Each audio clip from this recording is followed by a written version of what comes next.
Donald. Grace's parents are here. Grace was 7 years old when she was struck down. Just a gorgeous, caring, joyful little girl. I'm told she loved pink. She loved the beach. She dreamed of becoming a painter. And so just before I left, Chris, her father, gave me one of her paintings. And I hung it in my private study just off the Oval Office. And every time I look at that painting, I think about Grace.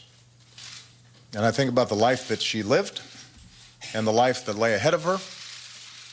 And most of all, I think about how, when it comes to protecting the most vulnerable among us, we must act now. For Grace. For the 25 other innocent children and devoted educators who had so much left to give. For the men and women in big cities and small towns who fall victim to senseless violence each and every day. For all the Americans who are counting on us to keep them safe from harm. Let's do the right thing. Let's do the right thing for them and for this country that we love so much. Thank you. I'm going to sign these orders.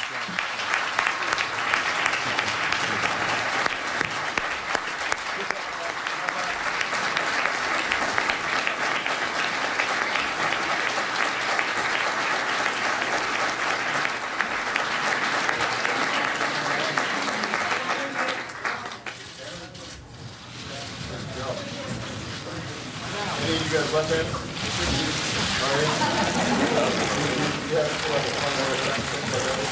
The President's now signing 23 executive actions, as he's calling them, 23 separate orders that he's giving right now that do not require congressional authorization to go forward. I guess that one signature represents all 23 of the executive actions that he has signed. He's now giving a hug to these young kids who wrote letters to the President asking him to take these kinds of actions, to do something to prevent another disaster at an elementary school or a high school or a college campus that the President was talking about.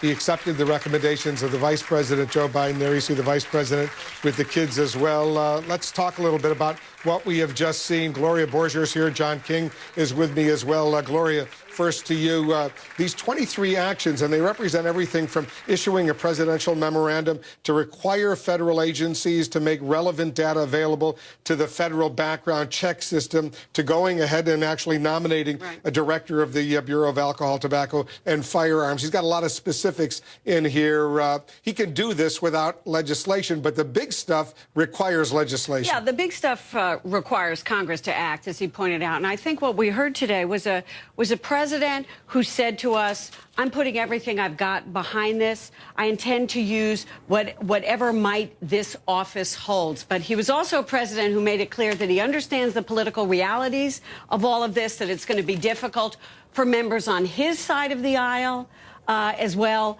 as Republicans, to sign on to something like renewing the ban on assault weapons. And it was sort of symmetry for me, by the way, to see Joe Biden standing there with the president. Joe Biden in 1990 was the person who was the point man in the Senate to get that original crime bill through that included the assault weapons ban. And he has seen it expire, but he also saw the Democrats lose control of the House very much as a result of that vote. So the president clearly is under no illusions about what he's facing, but I've been told that they're going to do this public outreach as a political campaign using some of the grassroots apparatus. Our congressional team reported this yesterday, using that apparatus to get out the vote. They're going to put a lot of money behind it. They've got Mayor Bloomberg's money behind this. They're going to get police officers, sheriffs from all around the country to try and mobilize support. So this is going to be a very large political campaign run by Democrats to convince people on their side of the aisle that maybe they should take the risk, and to convince some Republicans that perhaps one or two of these things they could go along You know, with. John, the three most sensitive areas the president is now beginning to move on. He wants background checks, not only for people who go to a gun store that want to purchase a gun, but go to a gun show, go online to buy a gun, sell a gun to a friend or a neighbor. Anyone who purchases a gun should have a background check. He wants a ban on the military-style assault weapons and a ban on those high-capacity magazines, more than 10 rounds of ammunition. Those are high hurdles for him to overcome in a Republican majority in the House, where even a bunch of Democrats will be concerned about what he's proposing. In the current math, he can't do it in the House. So he needs to change the current math, and that requires presidential leadership. You heard him ask for help. I can't do this by myself. I need the parents to speak out. I need local officials to speak out. I need you to pressure them when they come home from Washington. This is an interesting challenge for this president. As you know, Wolf, from covering the White House, your time is precious, especially in a second term. He has this short window. He wants to get this fiscal stuff figured out. He wants to do comprehensive immigration reform. That's a big confrontation with the Republican base. He wants to do now sweeping gun control measures. That's a confrontation not just with the Republican base, but including potentially his Democratic leader in the United States Senate. Will President Obama, the leader of the Democratic Party, call out his Democratic leader in the Senate? Will he have a fight with his own leadership? Is it that important to him? When push comes to shove and the Congress says we can give you this, Mr. President, but not that, will he, as he said, put the whole weight of the office behind it, do whatever it takes? Will he then? That's a huge test when he has many other priorities, and he's thinking, as any second-term president does, about his legacy. Or endanger control of the Senate, because you've got somebody up from Montana, South Dakota, Louisiana, gun states. So will he deliver? He says it's more important. He says it's more important. Let's go to our chief White House correspondent, Jessica Yelling. You're in the auditorium over there where the president just spoke, the vice president spoke, the president signed those executive orders. Is the president ready to do everything he possibly can, not just to get background checks, make them universal, but also to deal with the assault weapons and the magazine clips? Hi, Wolf. Well, the sense I've been getting from people who have come out of the meetings here with the vice president and have been in contact with the White House is that they feel that the priority is on the background checks and on the high-capacity magazines and less so on the assault weapons ban. Now, they insist that's because those two can do more good than the assault weapons ban, but we should also acknowledge the political reality that even senior Democrats are saying the assault weapons ban probably cannot pass the House. I'd point out that while the president was speaking, while the vice president was speaking, I got 2 letters on my email, one from the governor of Mississippi, one from a sheriff in Lynn County, Oregon, both saying that the White House is exploiting this opportunity to try to crack down on the Second Amendment, and they will do what they can to both fight this and resist enforcement of any of the president's executive actions. The governor of Mississippi saying he's asked his lieutenant governor and his House Speaker to see what they can do to prevent any of these executive actions from taking effect in the state of Mississippi. Now, as Gloria has said, there's an organization on the Democratic side to mobilize an effort against that and to spread the word. And I can tell you that that will begin as soon as tomorrow. The Organizing for America is involved in many of the grassroots groups, but the White House can't coordinate with them. So it's sort of a diffuse effort that has to take place out in the country by these groups separate from the White House. One other point I'd make, Wolf, which is that we're told that in terms of new monies going to gun safety efforts, the White House is asking for some approximately $500 million in the 2014 budget that would go to new things, including school safety, improved research from the Centers of Disease Control, and more measures for school counselors and school resource officers, Wolf. The research is a sensitive issue, asking questions about gun safety. By and large, those kinds of questions from the Centers for Disease Control, for example, were barred, but now under this new executive order the president has just signed, people will be able to go ahead and ask those kinds of questions, do that kind of research. It's a sensitive subject. I want everyone to stand by. We're getting reaction from all sides. It's coming in quickly, much more of our special coverage right after this. Welcome back to our special coverage here in the CNN newsroom. I'm Wolf Blitzer in Washington. We're getting immediate reaction from Republican leadership to what the President of the United States and the Vice President just announced over at the White House. Dana Bash is our chief congressional correspondent. Dana, are you getting some reaction from the Speaker? That's right. The Speaker's spokesman, we should note, saying simply that the House committees of jurisdiction will review the recommendations, and if the Senate passes a bill, we will take a look at that.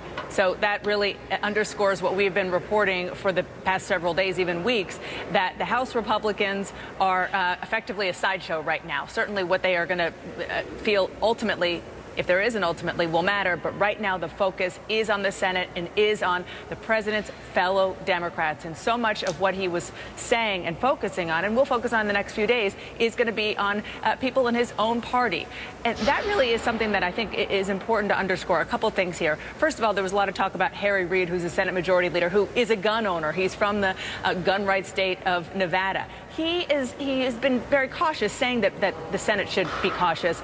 But my understanding from talking to a number of sources is that he's speaking for himself, but he's also speaking from the perspective of political reality, that there are a number of people in his caucus who would potentially really get slammed for supporting anything. So that's why he wants to take it slow. He doesn't want his people to walk the plank and suddenly not be the Senate Majority Leader, lose the majority. But the other thing that I think is really important to keep in mind is just how different this is, kind of taking it up to 5,000 or 10,000 feet.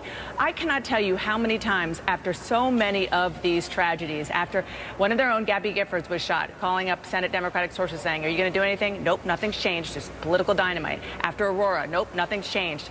Newtown changed at least the dialogue, at least the decision at the White House and here in Congress by some to push this issue again, which was very, very difficult. For 10 years, Democrats didn't want to touch this. Now at least they're saying that they want to try.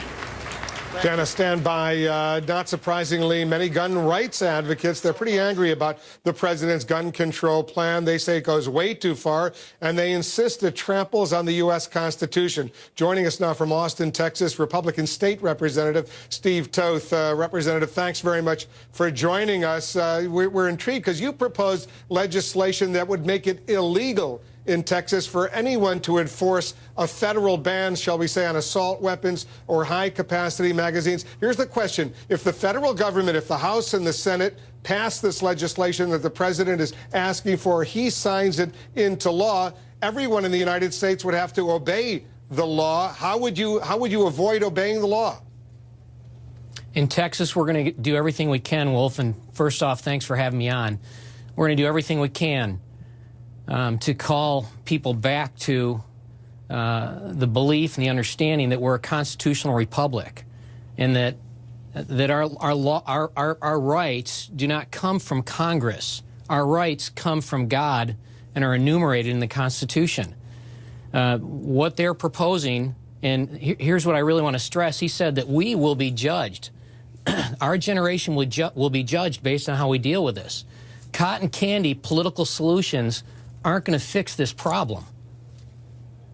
But the Congress, by the Constitution, is given the authority to pass legislation, to create the laws, to make the laws. Once again, if they pass this legislation, I'm not sure they will pass the legislation, but let's say they do pass the legislation banning the military-type assault weapons, the high ammunition clips, universal background checks for anyone buying a gun, whether at a gun show or online or from a private individual. If that is the law of the land, that's the Constitution, right? You got to obey the law of the land. Let me ask you a quick question. Have you ever, he used the expression weapons designed for the theater of war. What we're talking about here is not an M16 that's used over in Iraq or Afghanistan. That is not what we're talking about here. What we're talking about, what he's talking about banning, are weapons that are used in less than 0.1% of all gun crimes. These are nothing more than semi-automatic hunting rifles that look like M16s. They are not M16s. Wolf, have you ever held one of these things in your hand and fired one? Well, I understand what you're saying, but the question I'm asking, and I'm not getting a direct answer, Representative, excuse me. The specific question, if it's passed by Congress, and once again, I don't know if the Congress will pass it, but if it's passed by Congress, every U.S. citizen has to obey the law. What you're proposing is that people in Texas, we will do everything we can in the state of Texas. But I just want to make sure you're law-abiding citizens in Texas. We will do everything we can in this. We will do everything in the state of Texas to ensure that, as Texas, we follow the United States Constitution And if this government infringes on our Second Amendment right, which gives us the right not only to bear arms, but tells the government, the federal government, not to create any laws that infringes on those rights, we will do everything we can